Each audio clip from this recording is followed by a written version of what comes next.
Hey everybody, so we're going to look at a Forge viewer. Autodesk had put on a website a tutorial on how to create a basic Forge viewer. And this is a working session, so we're just going to kind of walk through that and create a Forge viewer.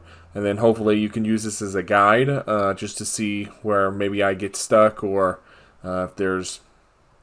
if you're going through this and you get stuck, you can use this as a reference.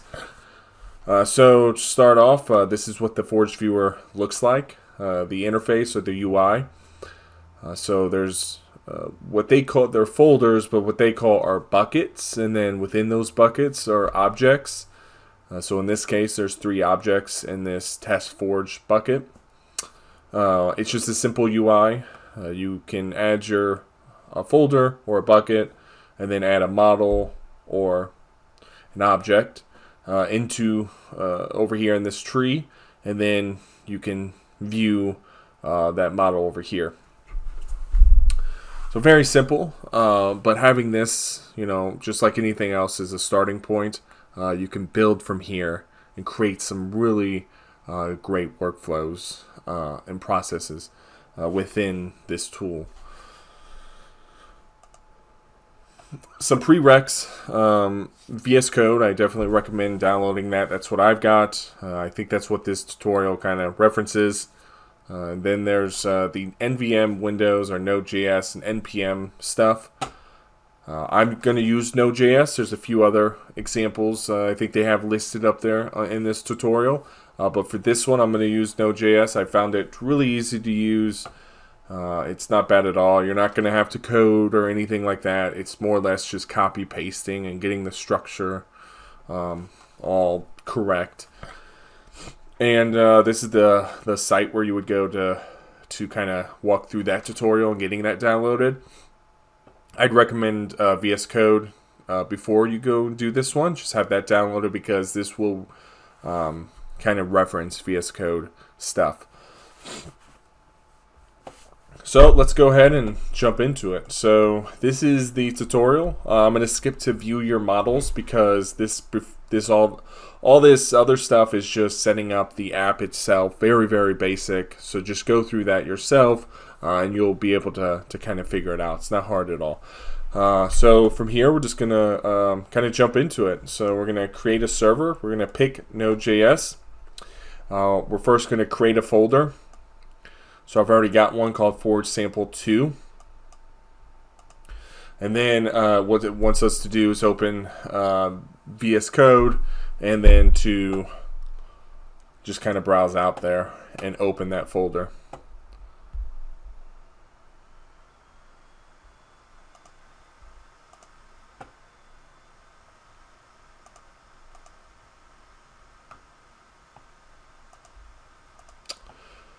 Okay, I'm going to exit out of that because, okay, now we're good. So now it just wants us to open up the terminal and then write npm init, and then at the endpoint part, or entry point, it's going to ask us something, and then at that point we'll just write start.js. I'll show you what I mean.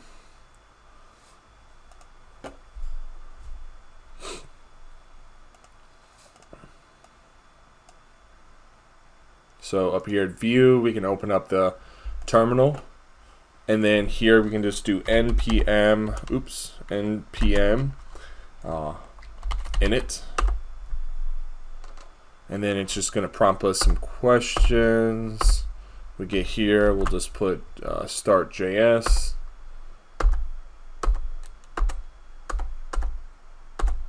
and then we're good. Now it just wants us to install the packages. Very easy to do, so we just do one line at a time for all 3 of these.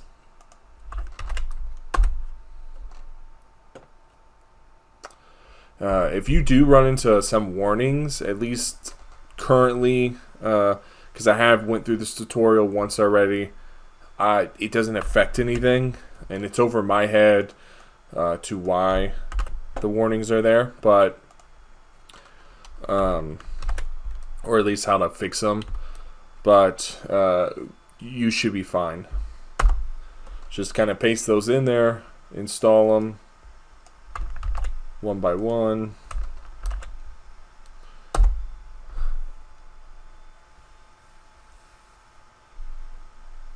Okay.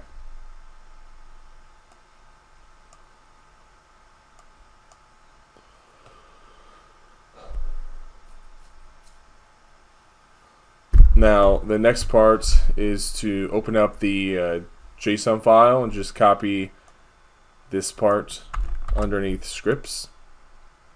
I mean this package JSON file.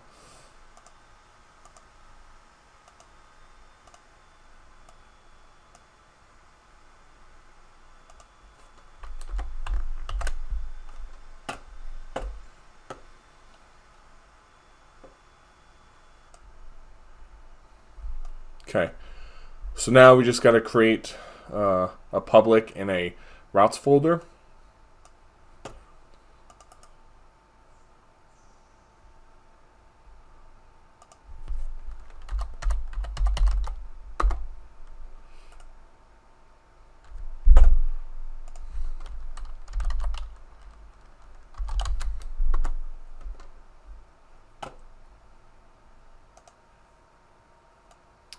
Now it wants us to create a launch JSON file. So we'll just jump to the debugger and then create a launch JSON file. And then we'll choose Node.js. And now we've got that. And then from here it wants us to copy in this information. So we'll just grab all of this. We'll do Control A and just kind of copy that in there. There's a few important things here. There's the client ID and then the client secret. The client secret is very, very important that you never share that with anybody outside your firm or workplace. I don't share the client ID either, but there's a big well, actually, you know, it recommends don't share either of those. So don't just a heads up, don't share those because somebody could, you know, do some devious stuff with your Forge apps. So definitely, if you do accidentally share those, you can reset them within the app itself. So I'm going to paste those in there. So these will be blurred out, but if you have trouble finding them, because each client ID and secret is unique per your application. So let me know if you have any troubles finding that for your application, and I can send you some resources to kind of guide you into the right place. But all you got to do is copy from your Forge app the client ID and secret into these variables, and then you're good to go. Alright, so the next part is to create our start.js file. We're going to create it in the root folder. So we just got to jump back to our files, to just right click and create a new file. And we'll just call this one start.js. And then all we got to do is take what they have here and just copy paste.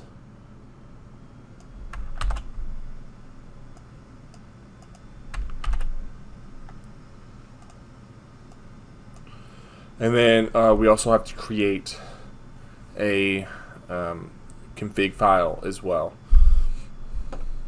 So again, we can just copy paste this. Right click here, go new file. We'll do config.js.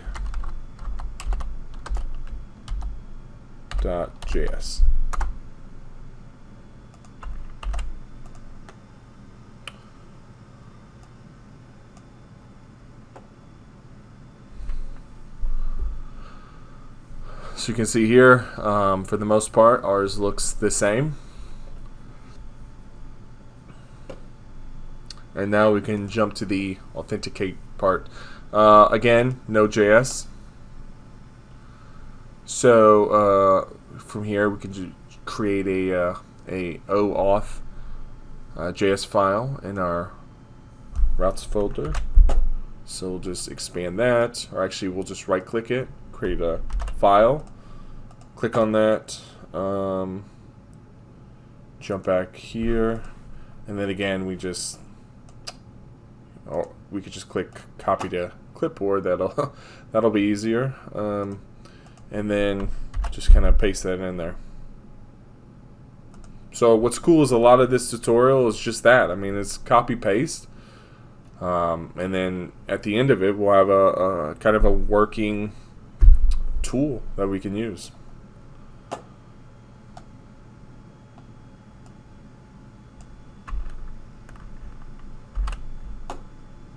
So in that routes folder we need to create a common folder, and then within that we need another OAuth file.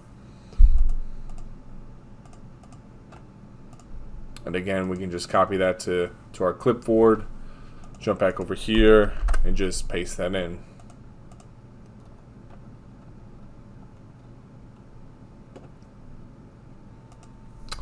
Alright, so now we can jump to upload to OSS. We'll jump down here to Node.js. And now, again, we'll just create these files. So this OSS one goes in the routes folder. And then we'll just copy the code.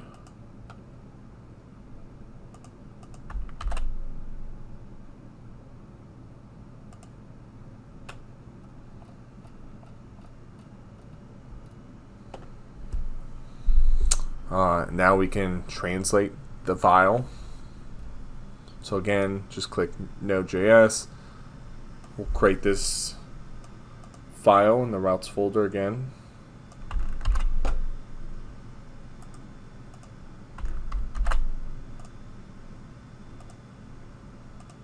And then just copy to the clipboard, paste it. And so just to verify, we kind of see if we got everything correctly. It looks like we're heading in the right direction. It looks like everything matches for the most part.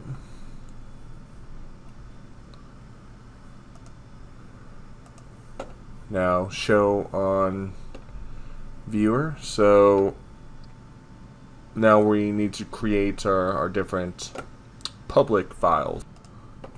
So we just got to create kind of this structure here that we see.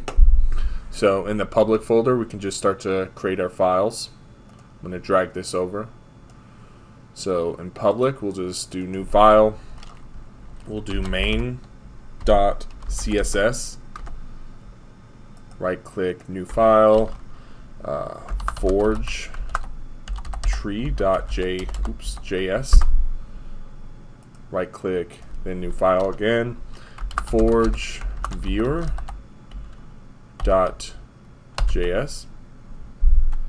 Enter, and then we'll need to create two subfolders. So CSS, and then JS. Oops.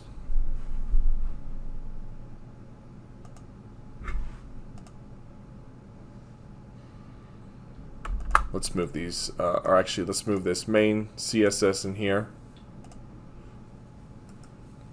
Create the new folder, JS, and then move those into the JS folder.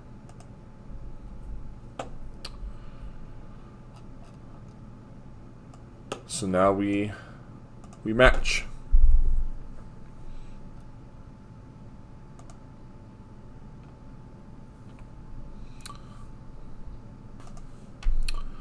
Okay, so now we need to create this index HTML file.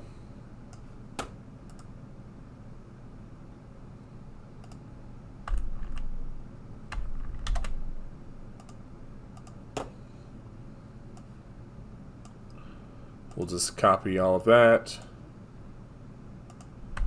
paste it in here.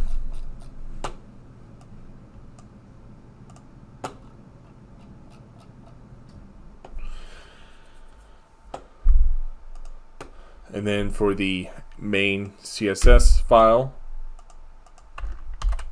paste that in there.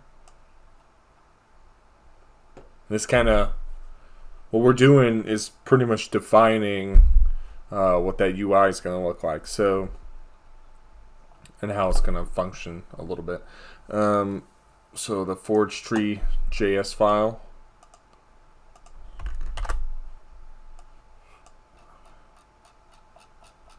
Just kind of copy paste all this stuff in there.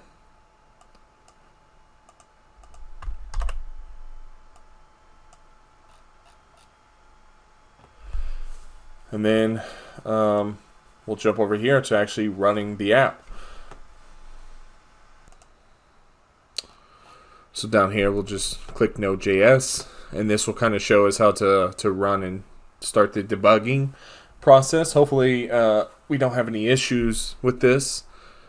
So I'm going to copy this HTTP local host, because we're going to paste that in the browser as soon as we start to run this. I think let's jump over here to the debugger tool and then launch it. So launch program. You can see server listening on port 3000, and all we got to do is open up a browser. And I think I've tried this in Edge. It works in there. It works in Google or Chrome. Just paste that in there and press enter, and you can see we've got an error. So let's try. Okay, so I paused it to kind of try to figure out what was going on, and all it was that the index file I had outside, and it just needed to be moved into the public folder, which makes sense because I think the HTML file is kind of a front-end thing, and all the front-end stuff goes into the public folder. So after moving that in there, what we can do is, I'm going to stop that. We can run it. And then we can just put in the correct path, and then it'll open. So this is one issue I found, and I can't figure out how to get around this, but this is a totally different Visual Studio project, different folder and everything. The modules and packages were installed separately, so I'm not entirely sure why it's storing it. I still see the stuff that I created in a different visual or different project. Not entirely sure, but in any case, if you follow along, you'll get a Autodesk Forge viewer. To kind of show you what happens if we upload a model, or kind of show you that process. So here I've got a NWD file, so it's the Navis file. I'm gonna create a new bucket, and we just call this samples.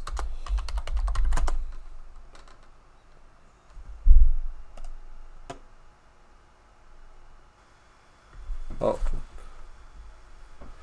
it looks like we got an error for that. So let's try. Let's try something different. Let's do test forge bucket underscore. There we go. So we've got a bucket. Now we just need to upload a file, and we'll browse out to that one spot where I've got that NWD. Load that up. What's cool is you can kind of see what's going on in Visual Studio, because it's reporting all that stuff so you can see if there's any errors, just like what we saw before. We were able to kind of see that and then, try something else.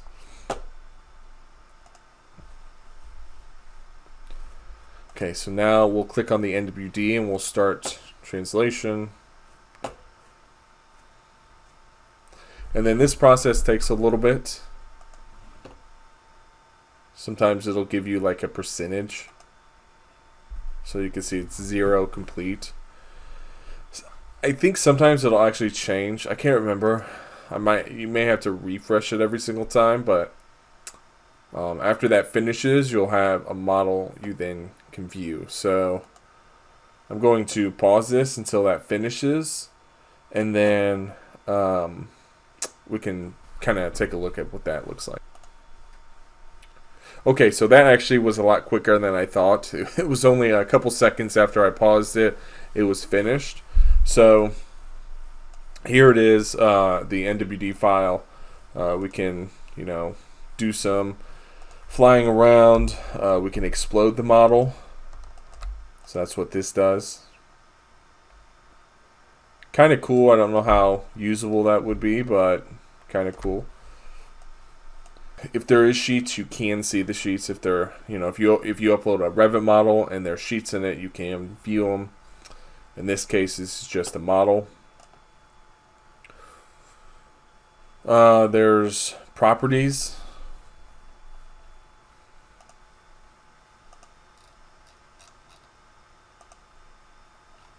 Kind of see all the different properties you get from it, from the different elements.